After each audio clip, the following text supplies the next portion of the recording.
চোখের জল নাকের জল এটি একটি গদ্য কবিতা, লিখেছেন সঞ্জীব চট্টোপাধ্যায়। প্রেম আর বেল একই স্বভাবের, সময় হলে পড়বেই। প্রেম কি যাচিলে মিলে, আপনি উদয় হয় শুভযোগ পেলে। এসি অর্ধকুম্ভ পূর্ণকুম্ভের মতো, গ্রহে গ্রহে যোগ হবে, তবেই হবে। আমি সেই পিয়ন, কোর্টের পেয়াদা, সমন আমি ধরাবই, চিঠি আমি গুজবই। যখন বাড়ি ফিরছে তখন হবে না, ধুলাইয়ের ভয় আছে। যখন পাড়া ছেড়ে যাচ্ছে তখন পেছন পেছন যেতে হবে, বেপাড়ায় গিয়ে নির্জনে কটুস। এবার সুযোগ এসে গেছে, সেই চলছে আমি চলছি, মাঝে হাতকুড়ির ব্যবধান, বেশ যাচ্ছিল। হঠাৎ ঘুরে গেল, আবার বাড়ি মুখো আমার পাশে দিয়ে হন হন করে হেঁটে বাড়ি চলল। কিছু ভুলে টুলে গেছে হয়তো। এরকম মেয়ে ছেলে আমি লাইফে দেখিনি। এসব মেয়ে ছেলে সংসার করবে কি করে, যার কোনো মতি স্থির নেই। আমি যদি হঠাৎ ফিরি তাহলে লোকে সন্দেহ করতে পারে, তাই অকারণে বেশ কিছু দূর সামনে হেঁটে গেলাম। প্রেমের ভিত আর বাড়ির ভিত একই জাতের ব্যাপার, খেটে খুঁটে তৈরি করতে হয়।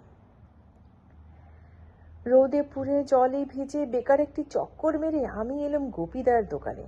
গোপীদার কচুরির দোকান। গোপীদা বললে, কি হলো, তুমি গেলে ওদিকে, ও গেল এইদিকে, ধেরিয়েছে নিশ্চয়ই, কেসটা কি? বললাম, কেস আবার কি, নেজে খেলছে। মহা ধরিবাস, আগেই বলেছিল মেয়ে ছেলে কি চিজ রে বাবা। শোনো বসন্ত, তুমি একটা কাজ করো। ছোটবেলা থেকে শুনে আসছি বীর ভোগ্যা বসুন্ধরা। বসুন্ধরা মানে তো মেয়ে। তুমি তুমি বীর হও।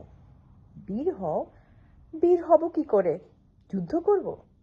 আরে শোনো না, আমাদের পাড়ায় একটা বড় বদমেজাজি ষাঁড় আছে জানো তো। ওই ষাঁড়টার পিঠে চেপে বসে তুমি পাড়া মহল্লা প্রদক্ষিণ করো, প্রমাণ করো যে তুমি বীর। তোমার খুব নাম হবে, আর সেই নামের টানে সে তোমার কাছে আসবে। আমি জানি এরকম রসিকতা আমায় অনেক সহ্য করতে হবে। গোপীতা বললে, শোনো বসন্ত, আরেকটা কাজ তুমি করতে পারো। তুমি এখন বেশ কিছুদিন শিবের মাথায় জল ঢালো। মেয়েরা যদি শিবের মাথায় জল ঢেলে বর পায় তাহলে তুমিও বউ পাবে। কিন্তু বউ পেলে খাওয়াবে কি? রোজগার পাতি তো কিচ্ছু নেই। না হো, লোকটার মাথায় কিচ্ছু নেই, সব গুলিয়ে ফেলেছে। প্রেম আর বিয়ে সব গুলিয়ে ফেলেছে এক্কেবারে। সারাটা জীবন ট্যাটে বসে পয়সা আর পয়সা, আর ধামার মতো একটা ভুঁড়ি। না পড়েছে কবিতা, না পড়েছে উপন্যাস। আরে প্রেম হচ্ছে গিয়ে খুক খুক কাশি, রক্ত, সমাধি, আধুনিক গান, তোমার সমাধি ফুলে ফুলে ঢাকা। প্রেম বলে নেই, তুমি নেই। প্রেমিক মরলে চিতায় পোড়ানো হয় না, সমাধি দেওয়া হয়। তার পাশে থাকে শিউলি, বকুল। কবিতা যদি রবীন্দ্রনাথের গানটাও একটু মন দিয়ে শুনতো তাহলে অনেক কিছু বুঝতে পারতো। আরে পড়তে হবে না, শুধু কানটা গানের দিকে রাখো। এই গানটা প্রায় হয়, আমি জেনে শুনে বিষ করেছি পান।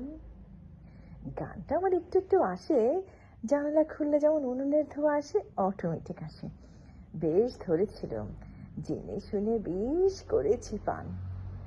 গলা পরিষ্কার, সুরটাও বেশ লেগেছিল। গোপে পাঠা বলল, এ তো আত্মহত্যার কেস। বুঝে গেলুম গোপী যে লেভেলের লোক তাতে ওর বাপের ক্ষমতা হবে না এই গানের মানে বোঝার। আরে প্রেম যে কত বড় কাজ, কি দহন, কি জ্বালা।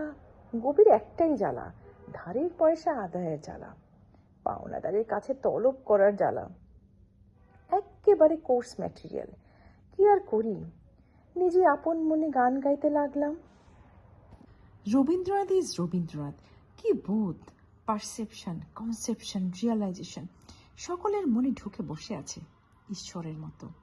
এই গান তো আমার জন্যই লেখা। প্রেমের একটা ব্যাপার লক্ষ্য করেছি, শরীরটাকে করে দেয় জলের ট্যাঙ্ক। কথায় কথায় জল এসে যায় চোখে। লঙ্কা চিবলে নাকের জল, আর প্রেমে পড়লে চোখের জল, আর সংসারে ঢুকলে চোখের জল নাকের জল দুটোই।